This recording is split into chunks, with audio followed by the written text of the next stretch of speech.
Hello everyone, welcome to our new session of KCC tutorials. मुलांनो, आज आपण 10वीच्या इतिहास व राज्यशास्त्र या पुस्तकातील राज्यशास्त्राचा दुसरा पाठ निवडणूक प्रक्रिया हा अभ्यासणार आहोत. व्हिडिओ स्टार्ट करण्याआधी एक रिक्वेस्ट आहे की आपल्याला जर आमचे व्हिडिओज आवडत असतील, त्याचा फायदा होत असेल तर याला जास्तीत जास्त लाईक, शेअर व कमेंट करा आणि आमच्या चॅनलला सबस्क्राईब करा. चला तर मग सुरू करूयात आपला पाठ निवडणूक प्रक्रिया. भारताच्या लोकशाहीच्या दिशेने होणाऱ्या वाटचालीत निवडणुकींचा फार मोठा वाटा आहे. निवडणुका आणि प्रतिनिधित्व या लोकशाहीशी संबंधित अत्यंत महत्त्वाच्या प्रक्रिया असून निवडणुकीच्या माध्यमातून लोकप्रतिनिधी निवडले जातात हे आपणास माहीत आहे. लोकप्रतिनिधी हे निवडणुकीच्या माध्यमातून निवडले जातात. सर्वच लोकांना राज्यकारभारात एकाच वेळी भाग घेता येत नाही, म्हणून लोक निवडणुकीद्वारे मत देऊन त्यांना योग्य वाटेल असा प्रतिनिधी निवडत असतात. हा जो प्रतिनिधी निवडला जातो निवडणुकीच्या माध्यमातून, तो प्रतिनिधी 5 वर्षांच्या काळापुरती त्याची निवड केलेली असते. मग 5 वर्षाची मुदत संपल्यानंतर पुन्हा त्या प्रतिनिधींना निवडणुकीस सामोरं जावं लागतं आणि मग अशा पद्धतीने या निवडणुका चालत असतात. भारताच्या लोकशाहीमध्ये निवडणुकींचा फार मोठा वाटा आहे. लोकशाहीच्या विकासासाठी या निवडणुका निपक्षपातीपणे होणं सुद्धा गरजेचं आहे, कारण त्यामुळेच जनतेला कार्यक्षम उमेदवार किंवा प्रतिनिधी निवडता येतो. भारताच्या आपलं जे संविधान आहे, या संविधानाने निवडणुका घेण्यासाठी स्वतंत्र अशा निवडणूक आयोगाची सुद्धा तरतूद केली आहे. याचा अभ्यास आपण पाठात करणारच आहोत. या सगळ्या गोष्टी आपण पाठात अभ्यासणारच आहोत की निवडणूक आयोग म्हणजे काय, त्याची कामे काय आहेत, हे सगळं आपण या पाठात अभ्यासणार आहोत. निवडणुकांमुळे सत्ता शांततामय मार्गाने बदलली जाते. वेगवेगळ्या पक्षांना राज्यकारभाराची संधी मिळते. एका निवडणुकीमध्ये एका पक्षाची जर सत्ता असेल तर पुढील निवडणुकीमध्ये वेगळ्या पक्षाची सत्तासुद्धा येऊ शकते. अशा पद्धतीने शांततामय वातावरणात पक्ष बदल होतात. सत्तेवरती वेगवेगळे पक्ष येतात आणि सर्व पक्षांना संधी मिळते. शासनाच्या धोरणांमध्ये बदल घडतात व समाज जीवनही बदलते. आपण जे प्रतिनिधी निवडून देतो ते कार्यक्षम, प्रामाणिक, विश्वासू आणि जनमताची कदर करणारे असावेत अशी एक भावना असते. आणि म्हणूनच हे प्रतिनिधी स्वतःच्या मताने निवडून देण्यासाठी लोक काय करत असतात की आपल्या प्रतिनिधींना निवडणुकीद्वारे निवडून देतात. त्यांना जो योग्य वाटेल असा प्रतिनिधीच ते निवडणुकीद्वारे निवडत असतात. ज्या निवडणूक प्रक्रियेद्वारे आपण त्यांना निवडून देणार आहोत, ती निवडणूक प्रक्रिया ही खुली, न्याय्य आणि विश्वासार्ह असावी लागते. या दृष्टीने भारताच्या संविधानाने निवडणुका घेण्यासाठी एका स्वतंत्र निवडणूक आयोगाची तरतूद केली आहे. भारताचा निवडणूक आयोग आणि राज्य पातळीवर असणारा राज्य निवडणूक आयोग आपल्या देशातील सर्व महत्त्वाच्या निवडणुका घेत असतात. या 2 आयोगाद्वारे वेगवेगळ्या निवडणुका घेतल्या जातात. भारताचा जो निवडणूक आयोग आहे आणि राज्य पातळीवर असणारा राज्य निवडणूक आयोग आहे, या आयोगांद्वारे सर्व महत्त्वाच्या निवडणुका घेतल्या जातात. निवडणुकीच्या तारखा घोषित करण्यापासून ते निवडणुकांचे निकाल जाहीर करेपर्यंतची सर्व निवडणूक प्रक्रिया निवडणूक आयोगाच्या मार्गदर्शनाखाली आणि नियंत्रणाखाली चालते. एका मोठ्या व व्यापक लोकशाही प्रक्रियेचा निवडणूक प्रक्रिया हा एक अविभाज्य भाग आहे. प्रस्तुत पाठात आपण निवडणूक आयोगाची रचना काय आहे, कशी आहे, कार्य आणि भूमिका काय आहेत, हे सगळं समजावून घेणार आहोत. निवडणूक प्रक्रियेत कोणत्या सुधारणा आवश्यक आहेत याचीही चर्चा या पाठात आपण करणार आहोत. भारतीय निवडणूक आयोग म्हणजे काय, हे सुद्धा आपण या पाठात अभ्यासणार आहोत. निवडणूक आयोग भारतातील निवडणूक प्रक्रियेच्या केंद्रस्थानी अर्थातच निवडणूक आयोग आहे. भारतीय संविधानाच्या कलम 324ने या स्वायत्त यंत्रणेची निर्मिती केली असून त्यात एक मुख्य निवडणूक आयुक्त व अन्य 2 निवडणूक आयुक्त असतात. या निवडणूक आयोगामध्ये एक मुख्य निवडणूक आयुक्त असतो आणि अन्य 2 निवडणूक आयुक्त असतात. निवडणूक आयुक्तांची नेमणूक राष्ट्रपती करतात. निवडणूक आयोगाचे स्वातंत्र्य जपले जावे म्हणून मुख्य निवडणूक आयुक्तांना सहजासहजी अथवा एखाद्या राजकीय कारणावरून पदभ्रष्ट केले जात नाही. निवडणूक आयोगाच्या खर्चासाठी स्वतंत्र अशी आर्थिक तरतूद असते. हे जे निवडणूक आयोग आहे याची तरतूद संविधानात केली गेली आहे. त्यानुसार संविधानाच्या कलम 324 नुसार निवडणूक आयोग स्थापन करण्यात आला. निवडणूक आयोग हा कोणत्याही राष्ट्रीय पक्षाची मालमत्ता नसून तो पूर्णपणे स्वतंत्र आहे, सार्वभौम आहे आणि त्यामुळेच या आयोगाला पारदर्शीपणे निवडणुका घेता येतात. निपक्षपाती आणि मोकळ्या वातावरणातील निवडणुका हे भारतीय लोकशाहीचं वैशिष्ट्य आहे आणि निवडणुका निर्भय वातावरणात पार पडण्याची जबाबदारी निवडणूक आयोगावर असते. त्यानंतर पुढे आपण पाहणार आहोत. माहीत आहे का तुम्हाला, स्वतंत्र भारतातील पहिले मुख्य निवडणूक आयुक्त हे सुकुमार सेन होते. 1921 साली सेन हे ब्रिटिशकालीन भारतीय प्रशासकीय सेवेत दाखल झाले. पुढे 1950 निवडणूक आयोगाची स्थापना झाल्यानंतर त्यांना निवडणूक आयुक्तांचा पदभार दिला. अतिशय प्रतिकूल आणि कठीण परिस्थितीत देखील सेन यांनी अगदी कौशल्याने या निवडणूक आयोगाचं काम सांभाळलं. निवडणूक आयोगाचे जे आयुक्त आहेत, पहिले आयुक्त, ते सुकुमार सेन हे होते. निवडणूक आयुक्तांची नेमणूक राष्ट्रपती करतात.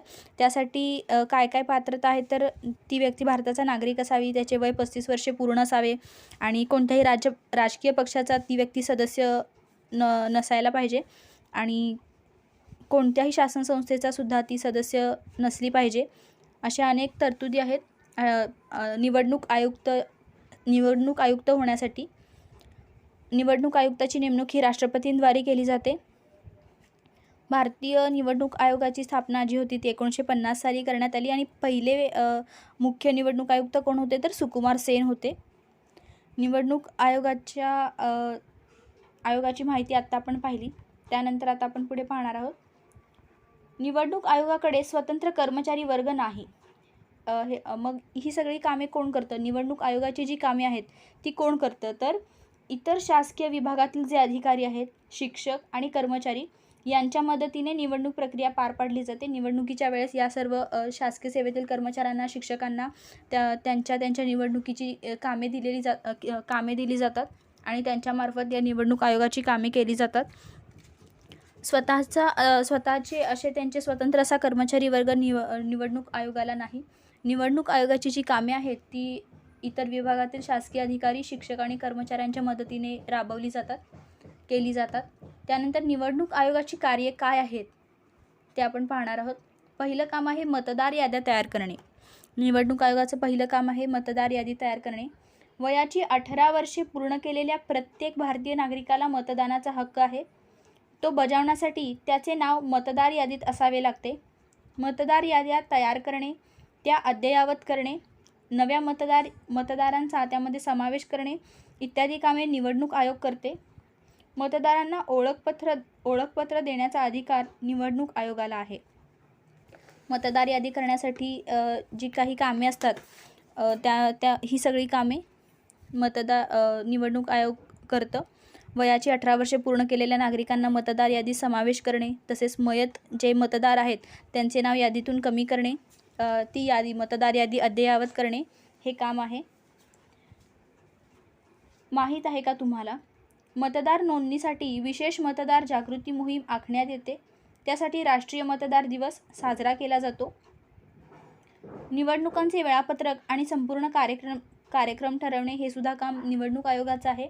निवडणुकीचे संपूर्ण संचालन ही निवडणूक आयोगावरील जबाबदारी असल्याने कोणत्या राज्यात केव्हा व किती टप्प्यात निवडणुका घ्यायच्या हे निवडणूक आयोग ठरवते. आयोगाचे हे सर्वात महत्त्वाचं काम आहे की त्याचं वेळापत्रक ठरवणं.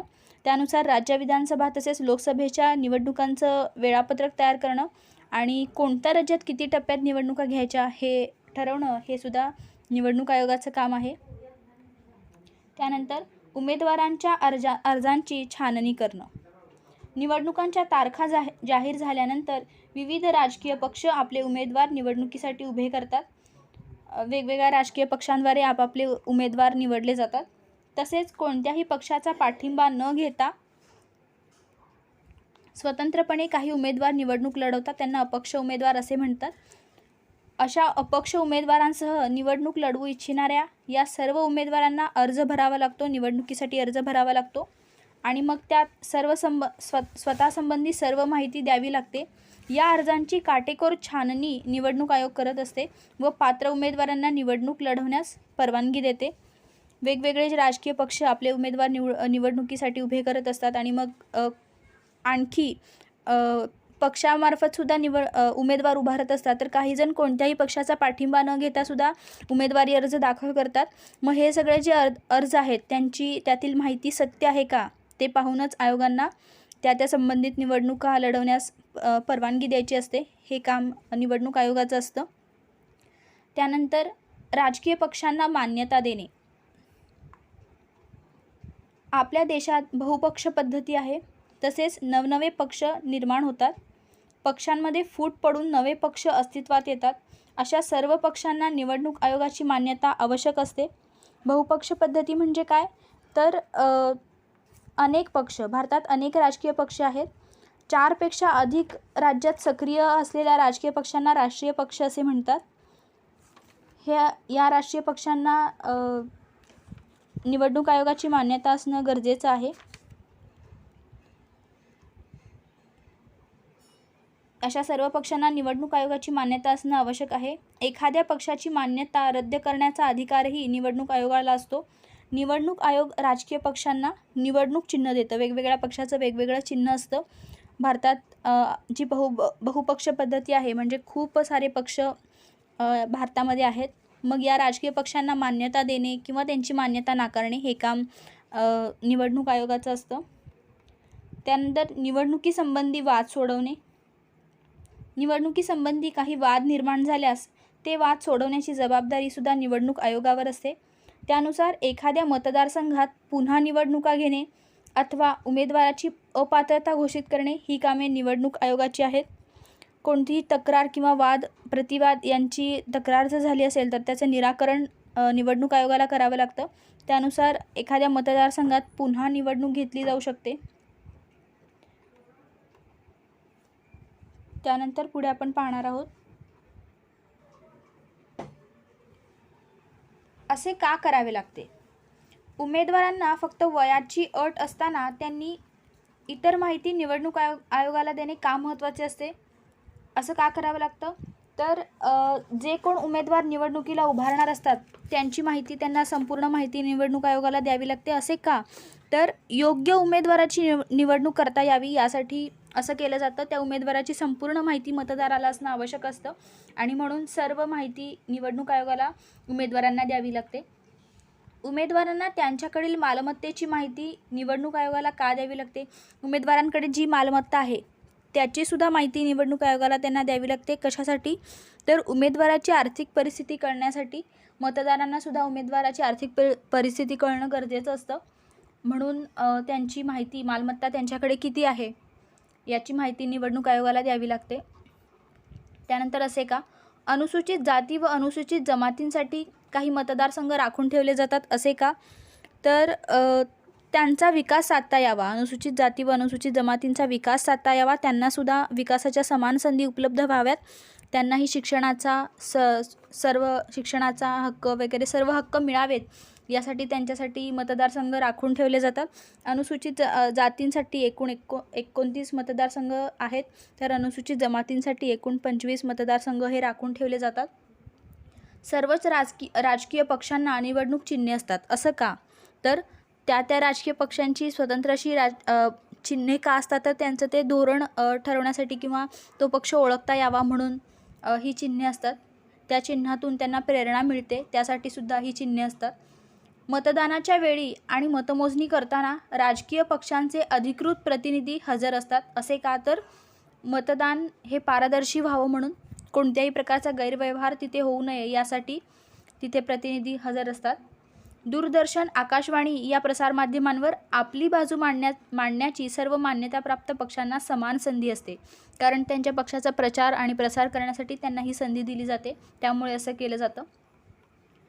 त्यानंतर मतदारसंघाची पुनर्रचना हा पॉईंट आता आपण शिकणार आहोत. लोकसभेतील एकूण सदस्य संख्या 543 आहे. हे सभासद कसे निवडून येतात, तर प्रत्येक सभासद एका मतदारसंघाचे प्रतिनिधित्व करतो, म्हणजेच लोकसभेचे 543 मतदारसंघ आहेत. हे मतदारसंघ निर्माण करण्याचे काम निवडणूक आयोगाच्या परिसीमन समितीचे असते. परिसीमन समिती म्हणजे डेलिमिटेशन कमिशन या समितीचं असतं. कोणत्याही दबावाखाली न येता ही यंत्रणा तटस्थपणे मतदारसंघाची पुनर्रचना करते. निवडणूक आयोगाने जाहीर केलेल्या आचारसंहितेचे सरकारलाही पालन करावे लागते. असा या मुलांचं डिस्कशन सुरू आहे, चर्चासत्र सुरू आहे, ज्यामध्ये असं म्हटलं जातं की निवडणूक आयोगाने जाहीर केलेली जी आचारसंहिता असते त्याचं सरकारलाही पालन करावं लागतं. मग निवडणूक आयोग श्रेष्ठ की सरकार? निवडणुका होण्यापूर्वी थोड्या काळाआधी निवडणूक आयोग आचारसंहिता जाहीर करतं. आचारसंहिता म्हणजे काय तर नियम असतात, काही नियम घालून दिलेले असतात उमेदवारांसाठी, सरकारसाठी आणि राजकीय पक्षांसाठी, मतदारांसाठी, या सगळ्यांसाठीच हे नियम असतात.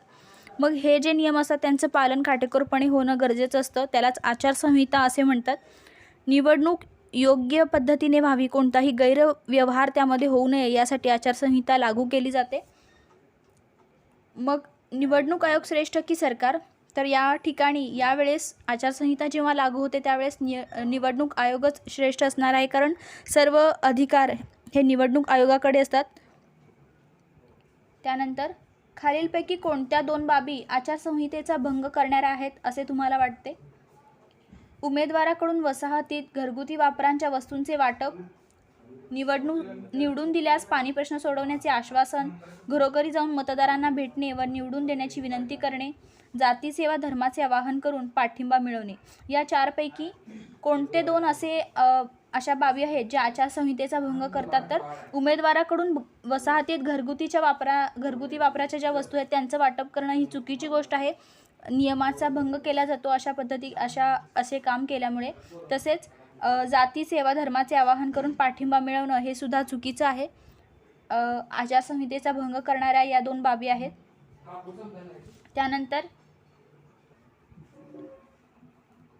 त्यानंतर लक्षात ठेवा, हिमाचल प्रदेश या राज्यातील श्याम शरण नेगी हे भारताचे पहिले मतदार ठरले.